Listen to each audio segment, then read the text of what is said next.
In this section, we will use the Extract tool to create a 3D path for a concrete rail. Then we will create a profile object and use the Extrude Along Path command to create the rail. Let's start by creating a Rails class. Click on the Classes button in the view bar and create a new class named Rails. Make the new Rails class the active class and click OK.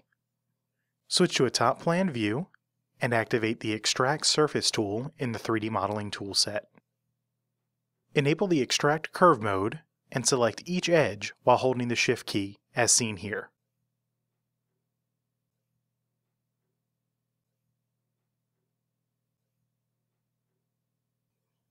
Once all edges are selected, click the green checkmark button in the toolbar and extract the NURBS curves. The NURBS curves are grouped together. Go to Modify, Ungroup to ungroup the NURBS curves. With all the NURBS curves selected, go to Modify, Compose. Double-click on the Rectangle tool in the Basic palette. Set the width to 0.4 and the height to 0.6. Make sure Position at Next Click is checked, and click OK. Click in a blank area to place the rectangle. Select both the rectangle and the NURBS curve, go to Model, Extrude Along Path. Use the arrows to set the NURBS curve as the path object. Check the Lock Profile Plane option, and click OK. Double-click on the concrete rail object, select to edit the profile, and click OK. Move the rectangle so the bottom right corner is at x and y equals 0. Click the Profile Exit button in the top right corner of the screen. Note, depending on the curve you created, you may find that the Extrude Along Path object hangs over the edge of the slope. If this is the case, double-click on the Extrude Along Path object, select to edit the path, and click OK. Activate the Trim tool in the Basic palette and enable the first mode, Point Split mode. Click along the path to split the NURBS curve. Switch to the Selection tool, select only the end segment, and press Delete. Click Path Exit. Now, let's use the Taper tool to reshape the ends of the rail. The ends of the concrete rail came to an abrupt end. We will taper the ends for a better look. Switch to a left isometric view and zoom in on the right end of the Extrude Along Path. Activate the Taper Face tool in the 3D modeling toolset and enable the first mode, Tangent Face mode. We need to use the bottom face of the concrete rail object as the reference face for the taper. Position the cursor over the end of the concrete rail object. To select the subface, hold the Alt key on Windows or the Option key on Mac. When the bottom surface of the concrete rail highlights in red, click once to set the reference plane. Now, set the taper face to the end face of the concrete rail. Move the cursor to the right and set the taper angle to about 80 degrees. Repeat this action for the other end of the concrete rail. We will create 3D handrails for the steps and slopes of the skate park. Using the plane options in Vectorworks, we will create base 2D objects and then use the Extrude Along Path and Extrude commands to convert these objects to 3D. First, we need to change the projection setting. We are going to create 2D objects in a 3D view. This will be easier in an orthogonal projection. Go to View, Projection, Orthogonal. Before we draw the path for the rail, we need to change the plane setting. In the view bar, select Screen from the plane menu. This will draw 2D objects flat on the screen no matter what view is set. Now, switch to a front view, set the Rails class to Invisible, and zoom in on the stairs on the tapered face. Next, let's draw the path for the rail. Activate the Line tool in the Basic palette, enable the Unconstrained and Vertex modes in the toolbar. We are going to trace the tapered face below the stairs. Place the cursor at the top step where the top tread intersects the upper level of the concrete base. Click once to start the polygon, Move the cursor down and to the left along the tapered face. Click once more at the intersection of the bottom step and the concrete base to complete the line. Now we need to move the line up. With the object selected, in the Y field in the Object Info palette, simply type +1 to the right of the current value and press Enter or Return. In most numerical fields, you can perform arithmetic. Vectorworks will calculate the values automatically. Next, let's extend the rail at the top of the stairs. With the line tool still active, click once at the top endpoint of the line we just moved. Move the cursor to the right, press the Tab key to enter the floating data bar, set the length to 1.25, and press Enter or Return twice to complete the operation. Select both line objects and go to Modify, Compose. We now have our path object. Let's use the Rectangle tool in the Basic palette to create a profile object for the railing. Double-click on the Rectangle tool and set the width and height to 0.1 and click OK. Click once below the path object to place the profile. Before using the Extrude Along Path command to create the 3D rail, we need to change the plane of the path object. In the Object Info palette, change the plane to Layer. This will project the object onto a 3D plane that is aligned with our current front view. Select both the path object and the profile object, and go to Model, Extrude Along Path. Use the Next and Previous buttons to make sure the path object is highlighted in red. Make sure both Lock Profile Plane and Fix Profile are unchecked, and click OK. Now, switch to a top plan view. You will see the rail object is not in the correct position. Click and drag the rail down over the stairs. As you move the rail down, you will see a dotted green extension line appear, and the vertical Smart Cursor cue will be visible. Use this line to maintain the x-coordinate of the rail. Move the cursor over the midpoint of the top step. After a few seconds, a red box will appear indicating that a smart point has been set. Move the cursor to the right along the horizontal dotted red extension line until you intersect the vertical dotted green extension line. When the Smart Cursor cue vertical/aligned V appears, release the mouse button to place the rail. Note, the smart point used to align the rail in this section is controlled by the Smart Point Snap option. This and all other snapping options are controlled through the Snapping palette. If this snap option is disabled, you will not be able to set a smart point. Also, if you do not see the extension lines mentioned in the steps above, go to Tools, Smart Cursor Settings, and ensure both horizontal/vertical extensions and extension lines are enabled for the smart points. Now we will create posts for the rail. Using the Extrude command and snapping functions, we will create and place the posts along the rail. First, we will create the base shape for the posts. Double-click on the Rectangle tool. In the Object Settings dialog, set the Control Point Mode to Center and click OK.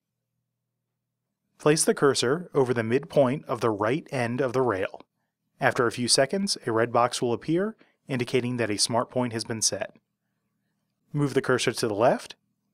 A marker will appear indicating the center of the upper segment of the rail. The Smart Cursor cue center will appear.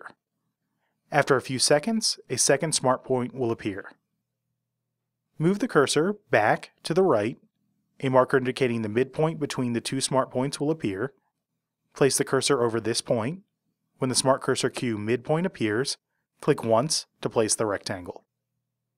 With the rectangle selected, go to Model, Extrude, set the extrusion to 1 and click OK. Switch to a front view. You will see the extrude is below the surface of the concrete base. Press the B key to activate the X-ray select mode. Click and drag the bottom of the extrude and snap it to the top of the concrete base. The post extends slightly inside the rail. Click and drag the rail upward and snap the bottom of the rail to the top of the post. Move and duplicate the post so that the midpoint of the base of the duplicated post intersects the start of the first step. Hold down the Alt key on Windows or the Option key on Mac to duplicate the post while moving it. Place 2 more duplicates on the 4th step down and the last step down. Snap the base of the posts to the midpoint of the top of the steps. We need to shorten the 2 posts on the stairs. Select one of the posts on the stairs, place the cursor over the top middle blue control handle, and click once to move the cursor down vertically, until the top of the post is completely within the rail. Click once more to move the control point and adjust the height of the post.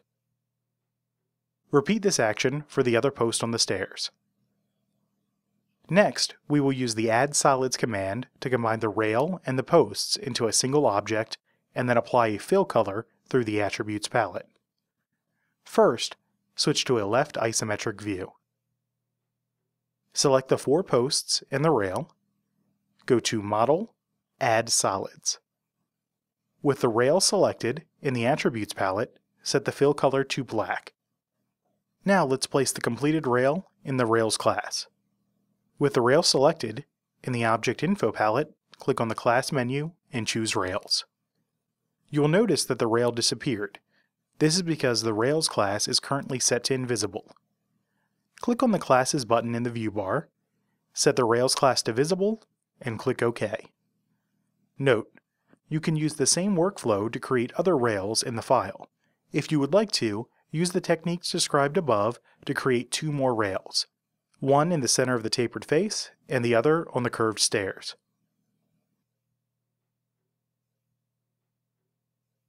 We will create a long rail using the Extrude command and the Push-Pull tool. Also, we will use the Automatic Working Plane feature to quickly draw all of the objects in a 3D view. First, make sure you are in a left isometric view, then activate the Rectangle tool in the Basic palette and enable the first mode, Corner to Corner mode. Switch the Plane mode back to Automatic in the Plane menu in the view bar. This will allow us to draw directly on the plane of the concrete base. Click in the center of the middle level of the concrete base to start the rectangle.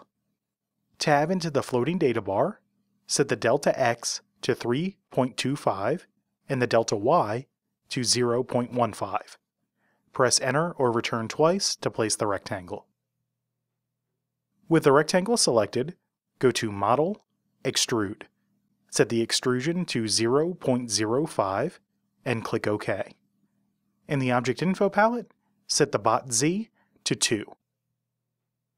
This extrude will be the top of the long rail. Using the Automatic Working Plane feature, along with the Subtract Solids command, we will now create the base of the long rail. Activate the Rectangle tool again and click once in the middle level of the concrete base to start another rectangle. In the floating data bar, enter 0.2 for the delta X and the delta Y. Press Enter or return twice to place the rectangle. With the rectangle selected, go to Model, Extrude, set the extrusion to 0.05 and click OK. This extrude will become the base of the rail posts. Next, we will use the Circle and the Subtract Solids command to create bolt holes in the base. Activate the Circle tool in the Basic palette and enable the first mode, Radius mode. Place the circle on the left corner of the base, make sure the top surface of the base is highlighted in blue, and press the G key to place a datum. Tab into the floating data bar, set the length to 0.045 and the working plane angle to -45 degrees. Press Enter or Return and move the cursor to the right. When the Smart Cursor Cue object/angle/length appears, click once to start the circle. Tab into the floating data bar, set the length to 0.01, and press Enter or Return twice to place the circle. With the circle selected, activate the Mirror tool in the Basic palette, enable the second mode, Duplicate mode. We need to draw a mirror line across the base. Click once at the midpoint of the bottom left edge of the base. Move the cursor across the base object. A preview of the duplicate circle will appear. Make sure the working plane angle shows 0.00 and click once to mirror and duplicate the circle. Select both circles and repeat the mirror process by clicking once at the midpoint of the top left edge and moving the mouse across the base. The working plane angle will show -90 degrees. Now we will use these circles to subtract holes from the base. Select all of the circles, go to Model, Extrude, and set the extrusion to -0.05. Hold Shift and select the base to add it to the selection. The 4 circular extrudes and the base should be selected. Go to Model, Subtract Solids. Use the back and front arrow buttons to make sure the base is highlighted in red and click OK. Next, we will continue to use the automatic working plane and use the automatic push-pull feature to create an extrude for the post. Activate the rectangle tool in the basic palette, enable the second mode, center to corner mode, click once on the top center of the base. Tab into the floating data bar, set the delta X and delta Y to 0.05, press Enter or return twice to place the rectangle. Without clicking, move the cursor over the rectangle. It will highlight in red. The red highlight indicates that the automatic push-pull mode is active. Click once and move the cursor up. Tab into the floating data bar and enter 0.45 for the distance. Press Enter or return twice to extrude the rectangle. Zoom out to see the whole object. Select both the base and the post. Go to Model, Add Solids. Switch to a top plan view. Click and drag the center of the post to the midpoint of the left side of the rail. While still holding the mouse button, press the G key to place a datum. Press Tab to enter the floating data bar. You can now release the mouse button. Enter 0.5 for the length. Press Enter or return twice to place the post. Now, let's place 2 duplicates of the post. With the post still selected, activate the mirror tool in the basic palette and make sure duplicate mode is enabled. Move your cursor to the center of the rail. When the Smart Cursor Cue Center appears, click once and move the cursor up vertically. Click once to mirror and duplicate the post.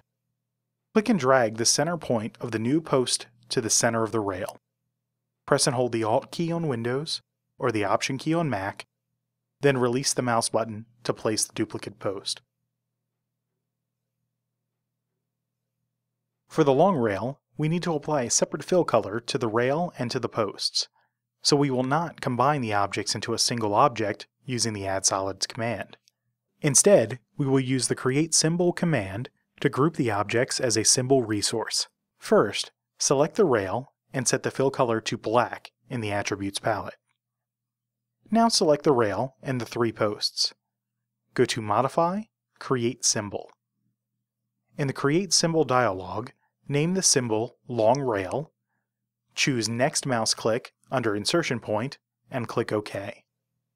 Click on the bottom midpoint of the center post to set the insertion point. The insertion point controls how the geometry will appear in relation to the mouse click. In the Create Symbol dialog, click OK to save the symbol in this file. Note, the long rail is now saved as a symbol resource. It can be accessed through the resource browser and placed multiple times. In the resource browser, click the home icon once to confirm you are looking at resources in the active document. Open the Resources menu under the home icon and set the View As option to Thumbnails. Scroll down in the Resource Display window and locate the long rail symbol in the Symbols/Plugin Objects section. Place another instance of this symbol on the left side of the lower level of the skatepark. Finally, select both of the long rail symbols and change their class to rails in the Object Info palette.